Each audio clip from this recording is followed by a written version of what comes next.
Hello viewers, আসসালামু আলাইকুম। আমি নিপাউদ্দিন। আজ এসেছি chicken rice with vegetable mix recipe নিয়ে।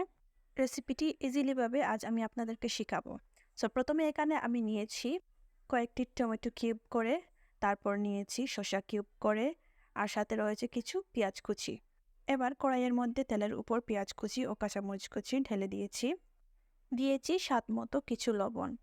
৫ থেকে ৬ সেকেন্ড পর যখন কালারটি একটু চেঞ্জ হয়ে আসবে, তারপর কড়াইয়ের মধ্যে ঢেলে দেব আমরা কালারফুল কিছু ক্যাপসিকাম, এবং স্বাদ বাড়ানোর জন্য আমরা দিতে পারি কয়েক টুকরো ক্যারট।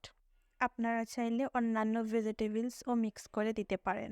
৫ থেকে ৬ সেকেন্ড পর যখন এগুলো একটু সফট হয়ে আসবে, আমরা টমেটো কিউব এবং শসা কিউবগুলো ছেড়ে দেব এবং ভালো করে এগুলো মিক্স করে নেব।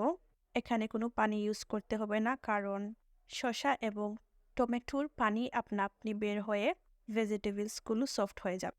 সর্বোপরি আমরা সবগুলো ভেজিটেবলসের উপরে চিনির গুঁড়া চাল হাফ কাপ ঢেলে দেব। তারপর এগুলো ভালো করে মিক্স করে নেব। তারপর ৫ থেকে ১০ মিনিট ঢেকে রাখবো। ১০ থেকে ১৫ মিনিট পর যখন আমরা ঢাকনাটি তোলার পর যখন সুন্দর একটি কালার দেখব এবং রেসিপিটি পরিপূর্ণ হওয়ার পর আমার মতো যারা আর লোভ সামলাতে পারবেন না, এভাবে সাথে সাথে প্লেটারের মধ্যে নিয়ে নেবেন এবং খাওয়াটা শুরু করে দেবেন। আর সবাইকে এক্সাইটেড করার জন্য ফ্রেন্ডস, ফ্যামিলি সবার ইনবক্সে শেয়ার করতে পারেন। সো ভিউয়ার্স, এতক্ষণ আমার সাথে থাকার জন্য ধন্যবাদ। আবারও নিয়ে আসবো নতুন কোনো রেসিপি, নতুন কোনো আইডিয়াস। ততক্ষণ পর্যন্ত আমার সাথেই থাকবেন। আল্লাহ হাফিজ। আসসালামু আলাইকুম।